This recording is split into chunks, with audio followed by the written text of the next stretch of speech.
everyone. My name is Michael Tarallo. I'm a Senior Product Marketing Manager here at Qlik, as well as a Community Administrator and Advocate for the Qlik Sense Community Forums.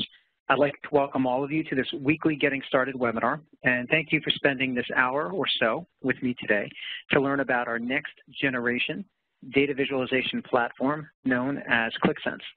If you need to get in touch with us or are interested in learning more, you can contact us at our website, or you can follow us on Twitter or friend us in the Qlik community.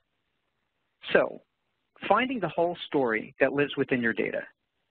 What exactly does that mean? Think of it this way.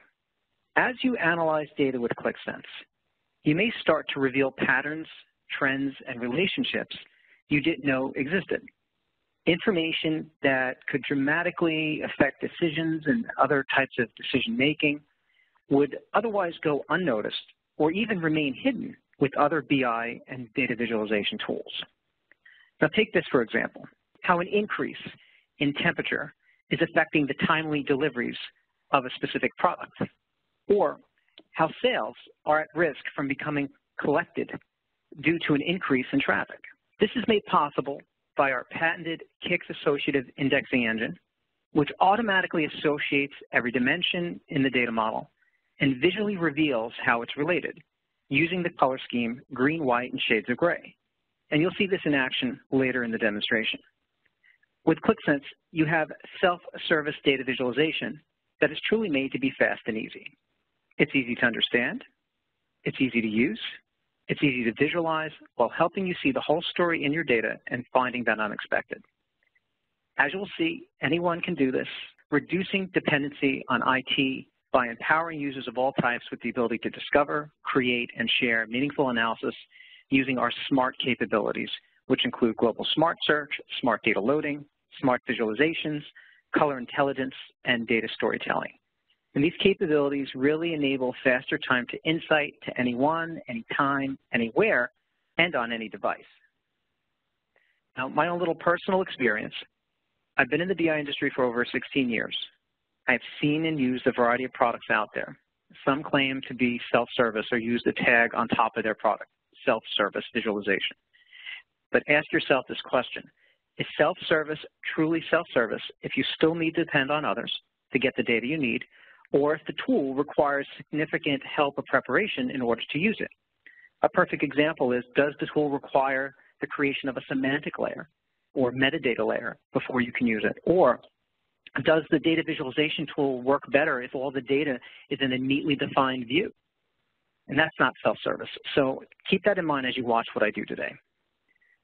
Now, I want you to know we have a full-featured free Qlik Sense desktop product, which allows you to create apps that will allow you to analyze data locally on your desktop from multiple data sources, no restrictions.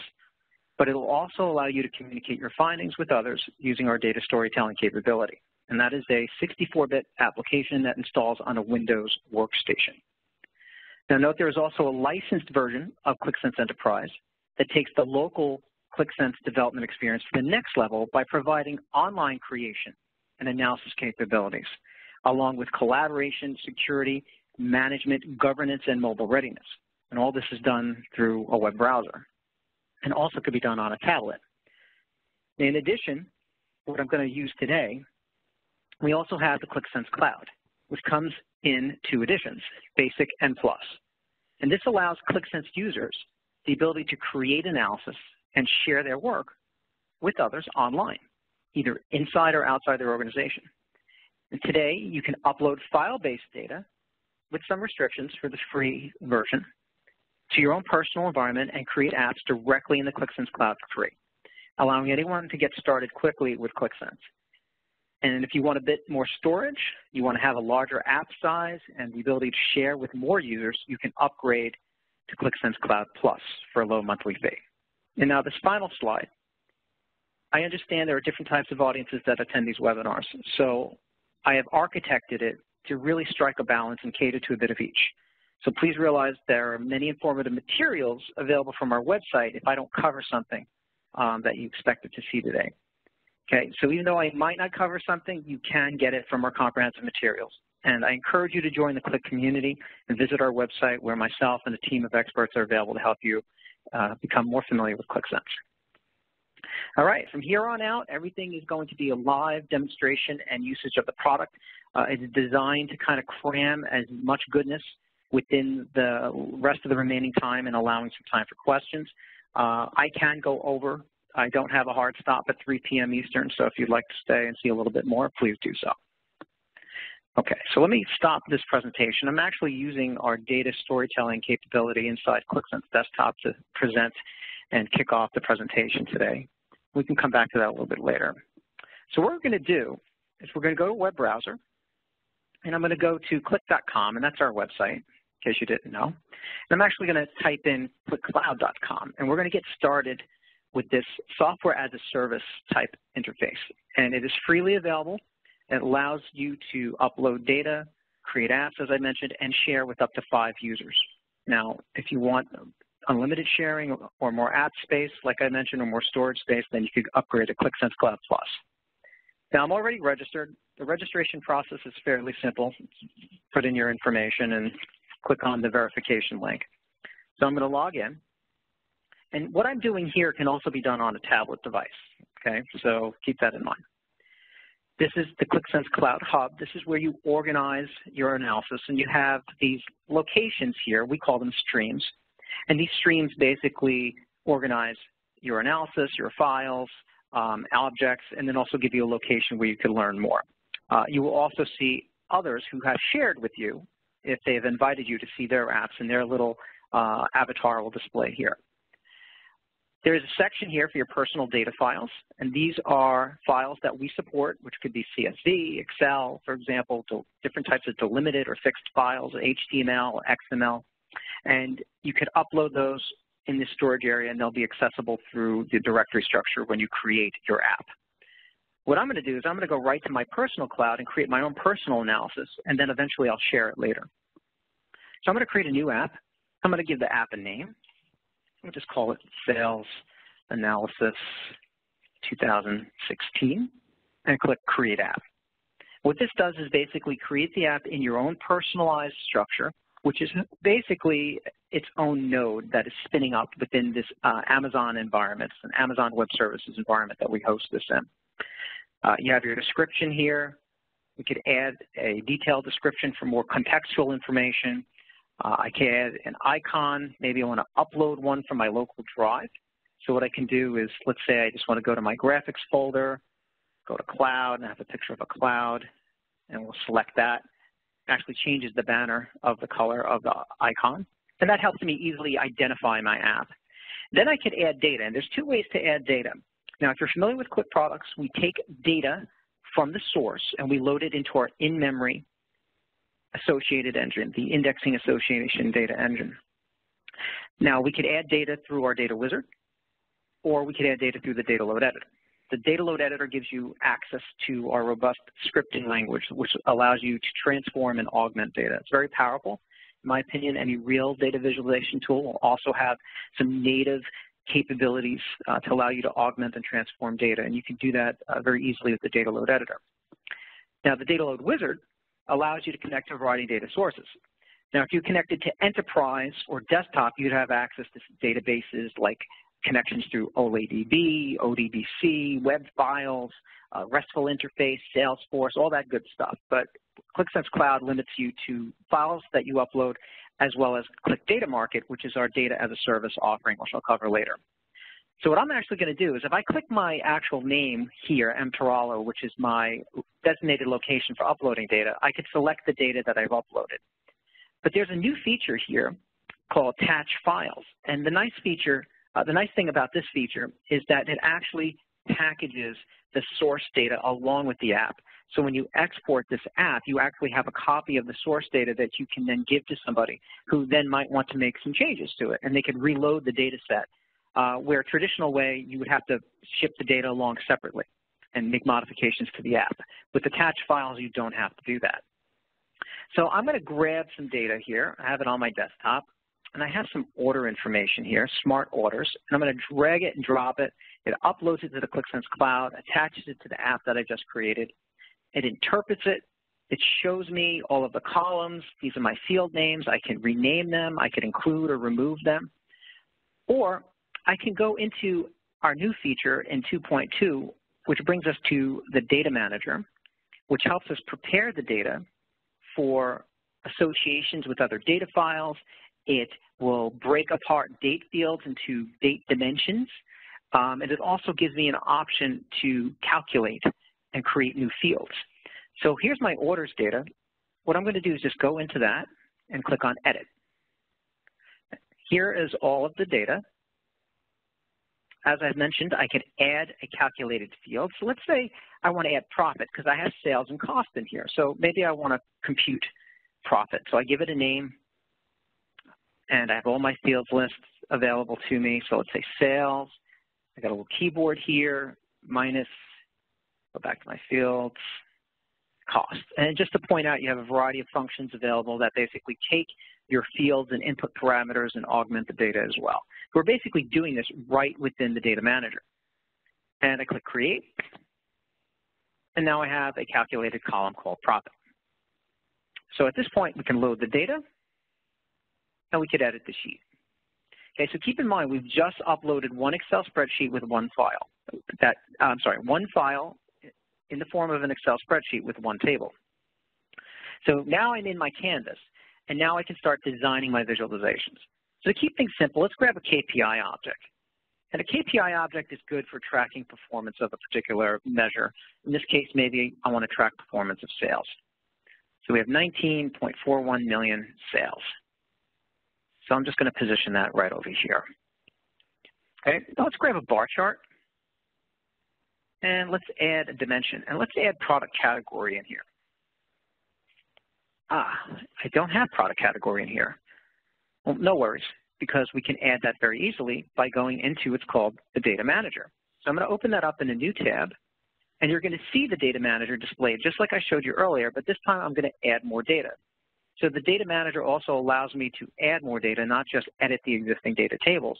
And once again, we're going to take our attached files, and I'm going to grab my smart customers, and I'm going to drop it. I want to choose my customers and my products. So this is another Excel sheet that has multiple tabs of data in it. And in this case, those tabs are represented as tables: categories, customers, and products. Now note, some of these columns have keys or IDs that are going to automatically link or associate with my orders table automatically. But let's say I don't really have the confidence in these data sets to see how they associate. And notice how I use the word associate, not join, because we're not a SQL-based query tool. We don't rely on the database. We don't send SQL to the back-end database. Everything is absorbed from the source data and then combined in the in-memory indexing engine. So keep in mind that I have these columns here, but I'm not confident in what the column names are. So I can click Prepare Data. And this time, you can see that we have additional data tables that have been added, but there's a button here called Associations. And this is part of our Smart Data Load interface, which helps make recommendations on the columns within the tables and tells you how they link up. So for example, we're looking at categories and orders here, and we have a list of additional warnings that it wants me to step through. So the first one is saying categories and orders, these are two tables. They might have some things in common because the data has a value match that is very close or high, such as the numerical values 1, 2, 3, 4 match in multiple columns. But it's safe to assume that there's no association here because these column names are not the same. So we're just going to skip that one. Now this is where Smart Data Load is really, really smart. By default, we will automatically associate columns of the same name. So if you have product ID in one, you have product ID in another, we'll automatically associate product ID. But what the Prepare Data interface does is it looks at the best recommendation. Now you'll notice that I have customer number with a bunch of numbers in here. And if I scroll over a little bit more, I also have a customer ID field that has string and textual information. So what it did is it automatically looked at the customer number field and the customer ID field in customers and orders and made a recommendation that this is the proper association between those two columns based off of the values. Now that's what I call smart data loading. So we're going to rename this a common name, and we're going to call it customer ID, and we're going to go to the next one. This, very simple, our products have product ID and our orders have a product ID. We're just going to associate those and call it product ID. And then the last one, product categories and category categories, either fully qualified with the table name. That is a proper association. We're going to associate using these fields. And now we have associated multiple tables automatically. I click Done. I click Load Data. And we're off and running, ready to create our visualizations. Now notice what I did there. I didn't have to worry about any complex data modeling. I didn't have to worry about what was a primary table or a secondary table. It just worked, okay? I didn't have to worry about inner joins or outer joins or full outer joins, okay, like you do with other data visualization tools. And also, I didn't have to combine my data into a neatly defined database view in order for it to work. Mark my words, search the internet, look, and you'll see what I'm talking about. Okay, so one more thing I want to show you. If I go to the data model viewer, it's another tool or utility that is part of Qlik Sense. It will give you a visual depiction of that data structure that we just loaded.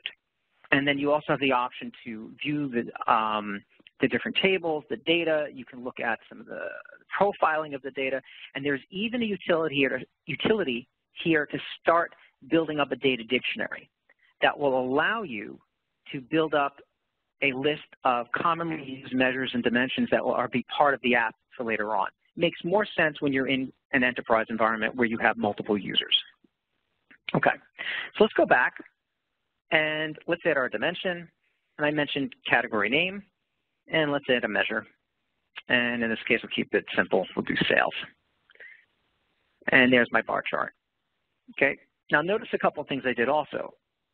I created this bar chart right on the same canvas as my KPI object.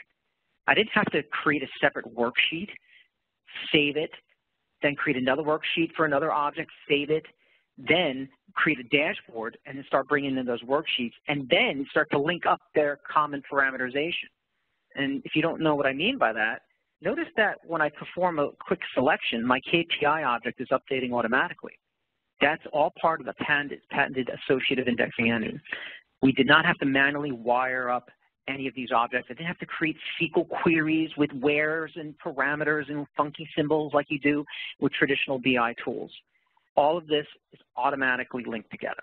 Now, yes, you can unlink these, so to speak. And if that question comes up, I'll show you how to do that. But we do have a powerful expression called set analysis, which allows you to restrict measures to certain sets of data that you define. Okay, so based off of that, let me just clear my selection here. Let's grab some other dimensions. Here's country, and then here is customer. Okay, so what I'm doing here is I'm setting you guys up for, again, benefits and value and differentiators within the product. You saw me quickly add data. You saw me quickly create visualizations. Now I'm going to talk about what I mentioned at the beginning of the call, green, white, and shades of gray. This is what allows you to find the whole story that lives within your data. This is what allows you to find the unexpected. This is what allows you to ask the questions you didn't think of asking. These are all marketing things that you hear, and it's all beautiful, and it presents nicely. But when people really want to get down to the nitty-gritty, it has to do with the associative experience through this indexed model. And then the feedback that is provided visually by performing selections. So for example, if I select Germany, it's showing me green, meaning, okay, that's what you selected. But then notice in my customer list, everything is white. Those white customers are the ones that are associated with Germany. Now the ones underneath it are in dark gray. Those are the ones that are not related. So when you perform a selection with Qlik Sense, you're not divorcing yourself from the data like you would with other tools. You're not filtering out those pieces. You're actually seeing additional context or perspective based on these selections. And then also, this means you can start anywhere within the selection process. Okay, it's not a linear selection process. It's not a top-down where I start at, region and then city and county and so forth. You can start anywhere with your selections as well. And these color schemes help you find that unexpected and prompt you to ask those additional questions. So you could have had a list of sales reps and products and sales and clicked a particular product, and then all the sales reps that sold that product would be in white and the ones that didn't would be in dark gray. And then you can ask that additional question. Well, why didn't they sell that? And start clicking around for your analysis. Okay, so hopefully that was a nice brief introduction for those who wanted to see the product right away, kind of get into it. Now what we're going to do is we're going to switch gears, and I'm going to go into my enterprise environment, and I'm going to kind of give you the day in the life of a Qlik Sense analyst or a business user who just wants to discover a particular finding or answer particular questions. So we'll come back to this. I'll leave this up. And what I'm going to do is I'm going to open up my browser here, and I'm going to go to Qlik Sense Enterprise. And this is running locally on my workstation here. Okay, so within Qlik Sense Enterprise, you have the concept of streams, very similar to Qlik Sense Cloud Hub, as I mentioned. This is basically where you organize and secure your analysis. And notice how I said and secure, because based off of my credentials and my group and my role, I have access to certain resources and actions and objects. And we have a very powerful security rules engine where you can actually grab the IP or the browser and say, if it's not this or this, then do this or do that. It's a security rules engine. If there's time, I'll bring that up later. So based off of my credentials, I'm a content admin. I can create content in my own workspace, and I could also go to these streams to basically look at different apps that are available to me. So I'm interested in the consumer sales app, so I'm going to go to Sales Stream and click on the Consumer Sales app. Now, in the Consumer Sales app, I'm presented with what's called an app overview. And this gives me a view of all of the different sheets that contain the visualizations.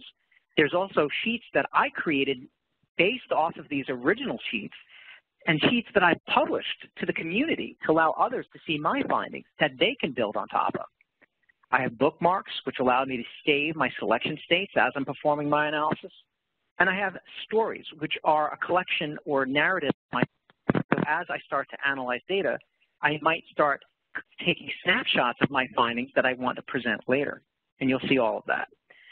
So I'm interested in sales rep performance. So I'm going to click on the sales rep performance.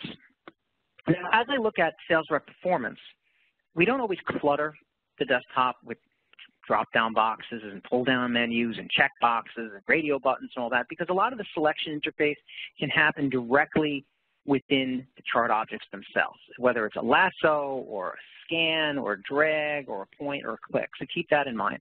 And then those selections are also maintained throughout this global selections list. And then we also have the global smart selections list, which will allow you to see all of the index dimensions. So keep that in mind when we talk about searching and filtering data. Now, let's pretend I don't know where to start. I know I'm looking for low performers, but I don't see anything in here that indicates how do I start looking for these low performers. Well, I can just look at these sales variants here. Wait a minute, what's this? Smart search. I wonder if I start typing in low performer. Oh, look at that. So what you see here is our global smart search feature, which takes all of the values from the dimensions and indexes them and puts a relevancy to them based off of what you're typing in textually. And then it ranks them accordingly. So as I typed in low, it's saying, are you looking for customer addresses? Are you looking for a sales rep performance value? Are you looking for basket product description? As I continue to type, it's now giving me more recommendations on where the low and the PER are coming in. Are you looking at low performer, Perry, Pereira? Obviously, if I wanted to wrap it in double quotes, you can see that it's now giving me an exact context. Yes, thank you, Qlik. I am looking for low performers. So that's an example of a governed value. So now that actually performs a selection. So simply searching for what I was looking for, I was able to find my initial selection. So now I want to look at these, let's say, bottom three low performers. So in the table object, I simply click, and all my visualizations update. So now here's a particular discovery. These particular high margin, low selling products. This is an opportunity here to make higher sales with these high margins available here. So obviously we need to focus on these particular products. I could enlarge, I could lasso, I could pan and zoom. And notice that when we pan or zoom, more information is revealed. The labels start to spread out. We don't condense everything where it's difficult to see. And you could also see that there's these little dots on the axis label areas. And that's because it's giving you additional information, letting you know there's more data to be seen. Okay, and that's great for our responsive design, which on this adaptive grid, if you're looking at this on a tablet, you might not see all that information. So those additional dots help you and show you where to go. Okay, so at this point, I'm looking at this. This is valuable information. I'm going to take a snapshot. So by taking a snapshot, that allows me to save that later for my data storytelling when I create the story to present to my management. And I can annotate that snapshot with additional information of those findings. At any time, I can click on additional visualization. I could export it as a PDF. I can export it as an image. I could also export a sheet to a PDF. So keep that in mind. Okay? So let's navigate using the sheet navigator, and I could select additional sheets. I could use these arrows. And you'll notice as I navigate, my selections are maintained. So here's another particular opportunity. Those particular reps are not selling anything in the Northeast, but there might be something to learn about those other low performers that are out there. Now, how do I know who else those other low performers are? Well, if I go in this global bar, global selections bar that you see here, you'll notice that a color scheme of green, light gray, and dark gray. Now, I know it might be a little bit difficult to see, so I'm going to zoom in using my browser's zoom capability. But the size of the bar is indicative of the number of values. So, perfect example, low performer. If you're a low performer, you're not a high performer, so it's green and dark gray, 2 values, the bar is 50-50. This one's sales rep by name. The green are the current low performers we're looking at. The light gray are the other low performers we're not looking at. So I can say, let's look at those by selecting the alternative. And let me view, and let me reset my zoom. And then you can see that those other low performers selling those fresh vegetables are being successful within the Northeast. So another piece of information that we've captured that we might want to present within our data story. So I might want to go here, capture that bit of information, and use it within my data story. So as I'm analyzing this data in real time, presenting this to you could be considered a little awkward or odd. I actually might want to go back and present this within a PowerPoint. Well, I don't have to use PowerPoint. I could actually just go into data storytelling to present my narrative. And you can see I have one presented called Sales Rep Performance. So here's a story that talks about the bottom performing sales reps, and there's a snapshot of that point in time when we saw those bottom performing sales reps. Here's that snapshot of the scatter plot showing the high margin, low selling products. And there's a narrative describing that there aren't any sales within the Northeast. All three of those findings that I talked about. Now, obviously, like a cooking show, we have a couple of more. There's that snapshot that I talked about saying that worst performing reps have very low sales and high budget items. In this case, we have fresh vegetables, a couple other extras. The last point I want to bring up here is if you're ever challenged during one of your presentations and somebody asks you an additional question, such as, I see even low performing reps are selling fresh vegetables well, and we can see all regions have fresh vegetables. Central region has fresh vegetables. Somebody might say, well, what about the Northeast? Well, glad you asked. We can right-click, go directly to the context of when that snapshot was taken, go into the regional area here, and I can now select Northeast. There's your answer, fresh vegetables. Are you done? Okay, thank you. Allow me to continue my presentation. And then we can seamlessly return from analysis to narrative with a click of a button. Okay, so that part of the presentation basically just gives you a quick example of performing some analysis, capturing your findings, and then presenting those findings. Okay, so at this time, just a gentle reminder to please enter any questions into the chat panel if you wish. I've been doing this for a while, so I might actually be answering some of your questions in your mind along the way. So if I don't get that many questions at the end, I know why. Okay, so what we're going to do now is we're going to go back to my Qlik Sense Cloud. I'm going to clean up some of this. And now the rest of the presentation is really geared towards covering capabilities and features and value and benefit and differentiators. And what we're going to do is finish creating this app, and then we're going to share that app. So a couple of things I wanted to focus on here is we built our bar chart. Let's make some chart adjustments. So on the right, you have your properties panel, and here's where you make your chart adjustments. Now, there's some really neat features that we've added for these chart adjustments. So the first one I want to talk about is alternative dimensions. What that means is, if you remember when we created this chart, we said category name, okay? And my label here is category. So we're analyzing this data by category. Well, what if I wanted to give the analyst the ability to change that on the fly or cycle through a different dimension? Well, we have what's called add alternative. So let's say I want to look at this information by city to add another alternative, maybe by country. I'm actually controlling what is seen. I could do the same thing for measures. Maybe I want to look at cost information instead of just sales. And what I can do is make that label cost. Okay? Now watch what this does. When we go into analysis mode, we go into what's called our visual exploration menu, which not only allows me to make some additional chart adjustments for my own personal preference, but it also allows me to cycle through those additional measures. So here I'm looking at category, now I'm looking at city, now I'm looking at country, and maybe now I'm looking at cost. Okay?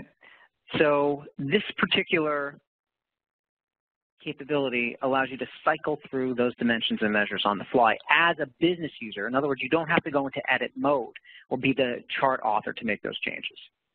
Okay, I'll go back into edit mode. Now it's going to ask me if I want to apply these changes that I've made. I'm just going to discard them and go back to normal. Okay, so that's adding alternative dimensions and measures. So back to our measure here, we'll just call this sales, make it money. So this is just some of the formatting options. You can go to sorting. You can override the sorting if you wish. Sales category. This section called add-ons is reserved for future features. So right now you have the ability to show or not show zero values. We could also add a reference line. So maybe I have a particular target in mind or goal that we need to reach for these sales, and that target is 4 million. And I want to make that target line green. Okay.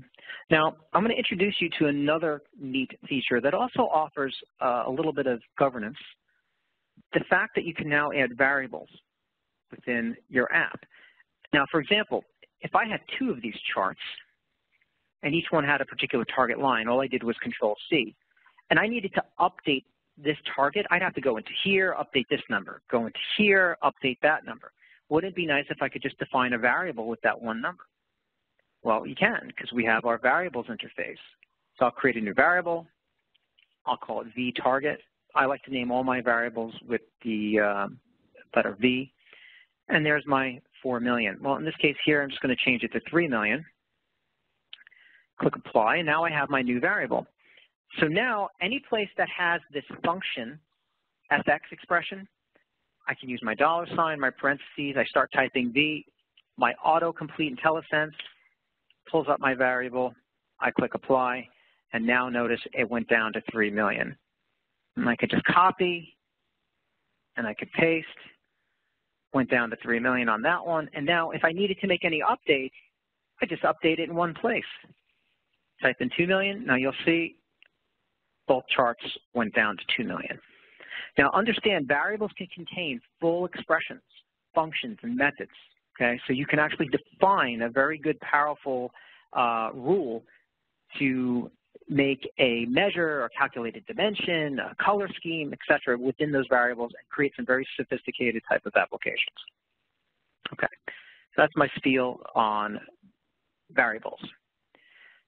Finally, we go to appearance, show titles, put a subtitle in maybe. In this case here, we can say something to the effect of that a darker bar color indicates a higher number of products. So we can maybe put a subtitle in. I can say sales by category. Maybe we'll make it horizontal. Put the values on the labels. Go to our colors and legends. Maybe we can make it by dimension or by measure. Or another neat capability here is you have the ability to also say by expression. Now, by expression allows me to use a color expression if the result is a color code, such as red or blue, or I could actually put an RGB value in there if I wanted to.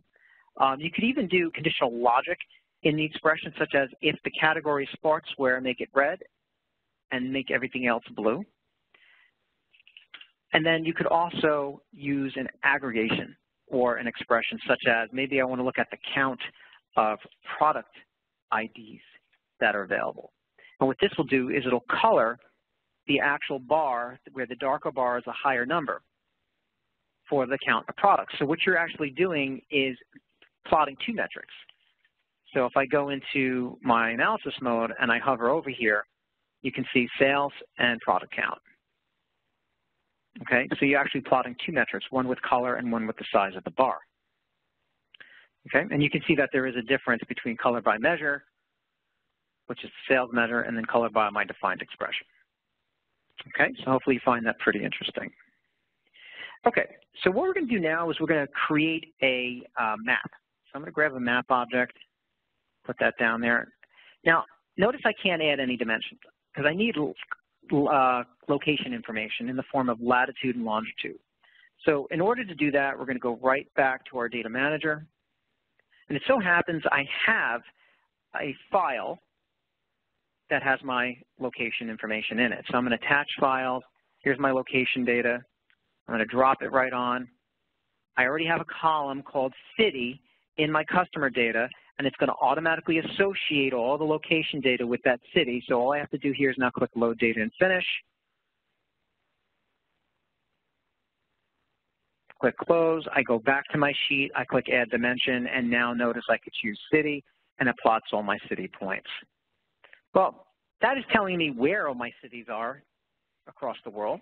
What about the sales figures for those cities? So just grab sales and drop it, add it as a measure, choose the aggregation of sum, and now the size of the bubble is showing me those sales in those cities.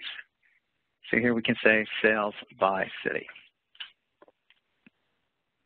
Okay, one thing I do want to point out is that you'll notice that the background we have is using a map service provided by Mapbox OpenStreet. This is known as a Slippy Map service. If you have your own Slippy Map service, you can use that. We also provide a number of them in our online help that are publicly available. What that means to you is that all of the licensing agreement has been already negotiated with Mapbox OpenStreet, so there isn't any additional work that you have to do in order to use the mapping capabilities. Okay, so keep that in mind. Now, that also means that we don't provide a geospatial server with our product. Okay, so keep that in mind as well. The tiles, the background tiles are being served up by Mapbox OpenStreet, which means that you need to have an a live internet connection. Okay, what we're going to do now is I wanted to point out earlier, I had order date in my data. When we did prepare data, notice that year, quarter, month, year, month has all been, I call them decomposed. We used to call that back in the day, decomposing a date.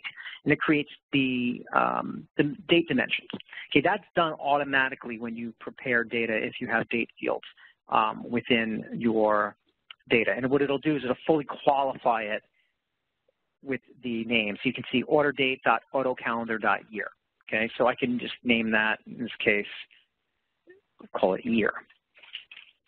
Okay, but what I wanted to show you is that you can calculate your own dimensions. Okay, and I showed you how to calculate it within the data model, but you can also define them within what's called the master items list. And this is where your reusable expressions and calculated columns can be stored for later use. This is where that data dictionary is built up to be given to others. If you're in an enterprise environment, you want them to build off a approved sheet, for example. This is also where you can take a visualization and drag it and drop it, and then you could recall it later and use it again, and then use that as a starting point for development. Okay, so keep that in mind. So for example, for dimensions, I'm going to create a new dimension, and I just wanted to show you we have that expression language. I'm going to type month, and it shows you the actual function, and then I'm going to use order date, and what'll happen is it'll pick up all of the fields. There's order date. So doing month order date extracts the month from that. I'll click Apply, and I'll just call this My New Month, so you can just see how it's created. I click Add Dimension. I could also create a drill down dimension, which creates a natural parent-child relationship or hierarchy that I can select and drill through. So for example, if I want to select my, country, then I want to go to city, and then I want it to go to customers in that city. And we can call this customer drill and add that dimension. Okay, so just to kind of show you how those work, and there they are. If I click on Canada and I click on the confirm, you can see there's the cities that are in that country. Okay, just to give you an example of that. And here's my other months that I've derived. Okay, so let's just delete those for now. And that's just building up that dimension list here. Same thing can be done for measures. So for example, if I just wanted to create, say, margin percentage, so we want to take gross profit divided by sum of sales, put that expression in here, type in margin percentage as my name, and click Create. And now I have a percentage. A couple other things we want to do with this now. Let's grab a scatter plot. Let's delete this. You don't need that. And in the scatter plot, I'm going to add a dimension, and I'm going to use my customer drill. I'm going to add my margin as a measure, and then I'm going to add sum of sales. And there's my scatter plot. Now, what do you notice about this particular scatter plot? The United States is basically considered an outlier. And why is that? It's because of the proximity of where it is from, like, let's say the nominal selections of margin and sales would be. But what if you had thousands, hundreds of thousands, millions, billions of data points? How would you summarize that at a glance? How would you know what would be an outlier?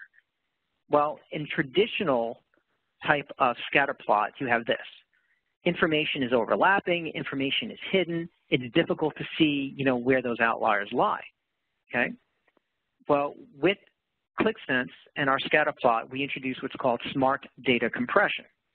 So to demonstrate that, I have about 3,000 orders that are listed in my data. So I'm just going to go to my orders, and I'm going to replace customer drill, and you'll see that the chart automatically configures itself with a density grid and a gradient. The darker area represents the higher number of order IDs, the lighter area is the less. And if we go into analysis mode, I could actually zoom in, and basically it allows me to see at a glance where I can focus my attention. And as I start to drill or zoom with my mouse, it starts to reveal the additional numbers until it starts to break it apart into the appropriate scatter area of the different order IDs, and then I can perform my lasso and my analysis. Okay, so that's just a little thing on smart data compression. Now, let's imagine U.S. sales have been entered in the database, but you notice how we have some areas in Europe. Well, let's imagine that I need to get the exchange rate and create a conversion from U.S. sales to Euro sales. Well, I could go create a variable. I could manually enter in the exchange rate and create a calculation. Or I could go into my data manager and I could add data from, wrong data manager. I could go into my data manager and I could add additional data from our data as a service called Qlik Data Market. Now, what Qlik Data Market does, it allows you to take external data from syndicated data sources that we host and we update and match it or associate it with your internal data to give you outward context. Now, let me give you a quick example. When you're driving a car, if you drive, do you always look at your dashboard? Do you always look at the RPMs and the miles per hour, or are you looking out the windshield, looking at your surrounding context? And obviously, you're looking out the windshield. If a turn is coming, you turn. If it's raining, you slow down. If somebody hit their brake lights, you start to slow down. You're getting that external feedback, and you're making decisions and course correction based off of the outside context. That's very similar to what Qlik Data Market does in the form of social, economical data, business data, weather data, for example, okay? We have an essentials package that you pay for with a monthly subscription, and then you have a free package which offers a subset of that data. So if you want to try it out, you want to get an idea to see how it works, and that's what we're going to do. So for currencies, I'm not going to go to the premium because this is Qlik Sense Cloud. It's not offered in Qlik Sense Cloud Basic. It's only offered in Qlik Sense Cloud Plus. But Essentials Free gives me access to developmental indicators for demographics, weather, and population. So I'm going to use the currency exchange rates because that's pretty much the easiest one I can demonstrate within this time that we have. And what I'm going to do is basically get my base currency, which in this case is US dollar, my quote currency, which is going to be euro, and date and time is going to be the most recent. And what that's going to do is going to return one row of data that I'm going to use my calculation.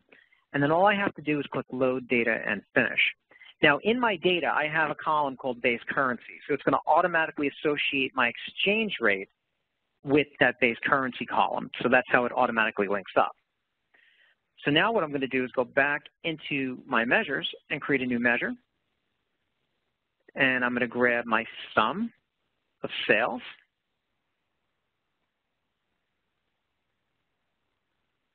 And I'm going to multiply that by my exchange rate. You'll notice that now the exchange rate is part of my field list. And I'll call that Euro sales. Click Create. Take Euro sales, drop it right on top of my KPI, and I can add it as a complementary value right next to my sum of sales.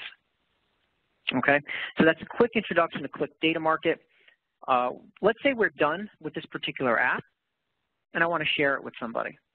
So I'm going to go to the Qlik Cloud Hub, right-click on this app, Publish to Shared Cloud, and what this does, we'll take my app and make it available into my shared cloud, as you see here, where I can then invite somebody to see it.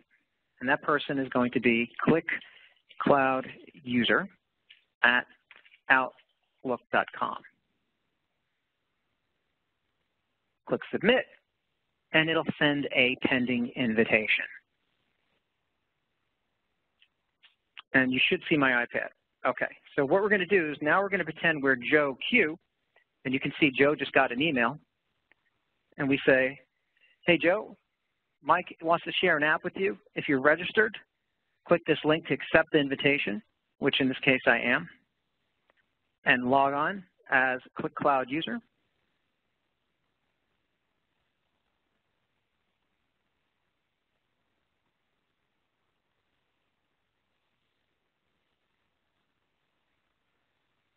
And now I have the same view on my iPad, and you can see that there's a picture of myself, Michael Tarallo. That's the shared stream.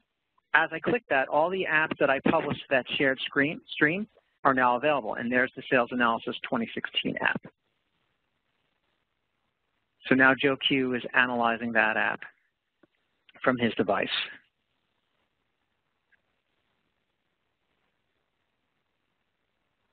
Okay. And if I turn my app vertically, you still have all of the capabilities, selection capabilities, etc. Okay, just gives you a quick example of how it looks on an iPad. Now, the same thing that I mentioned earlier with Qlik Sense Cloud, depending on how you will log in. If you're a user, you're analyzing data. For example, if you've been invited, if you are the author, you can actually create directly within the Qlik Sense Cloud as well, very similar to the way you saw me do it on the browser. Okay? And to finish up the presentation before we jump into questions, we also offer the ability to share the individual components. So let me just unpublish this. So unpublishing it takes it out of my shared cloud, puts it back into my personal cloud. Clean up a couple of these tabs. Click on my sheet. You can take your visualizations, and if you right-click on your visualization and click Share, we will provide you with the reference link or the embed code where you can publicly take your insights and post them within social media or within a blog or a website. So for example, I'm going to take this iframe code for this particular chart, maybe I'm talking about how to improve sales performance. I have a blog here with a placeholder for this chart. So I'm going to go to my posts, and I'm going to edit my particular post here, how to increase sales rep performance. And I'm going to go right to this location here. I'm going to paste in my embed code and click Update. And then I'm going to refresh my blog. And now you have supporting analysis context based off of your findings presented publicly. Okay, nobody needs to be registered with Qlik Sense Cloud. And that's just an example of how you could embed that publicly. Now keep in mind, this is not the same as mashup integration. It's similar, but we also provide visualization APIs, mashup APIs, repository, and management APIs as a whole section of integration components. And if you're interested in stuff like that, go to help.qlik.com, which is our online help. And if you're a developer, click Qlik Sense for Developers, and you can follow up on all that stuff that I talked about in regards to APIs. Okay, one other little thing that you might be interested in, Qlik Sense Desktop does have something called a Developer Hub, which uses the local listener. So you can start creating or getting an understanding of how to work with these different apps and visualizations through the use of our single configurator, where we can have a reference to a particular object. And you could actually start passing parameters along the way in the form of URL. So understand that is part of what's called our Dev Hub. Okay, and you just access it directly through Qlik Sense Desktop. Okay, so at this time, perfect timing. I always leave about 5 minutes for questions. I'm going to stop sharing. Okay, that's all the questions I have. This has been a great interactive webinar. I appreciate your time, guys. Looking forward to seeing you on the Qlik community. And like I mentioned, feel free to reach out, and I'll do my best to help. If not, I could always forward it to somebody as well. Take care. Have a great rest of your day and a great weekend. Bye, all.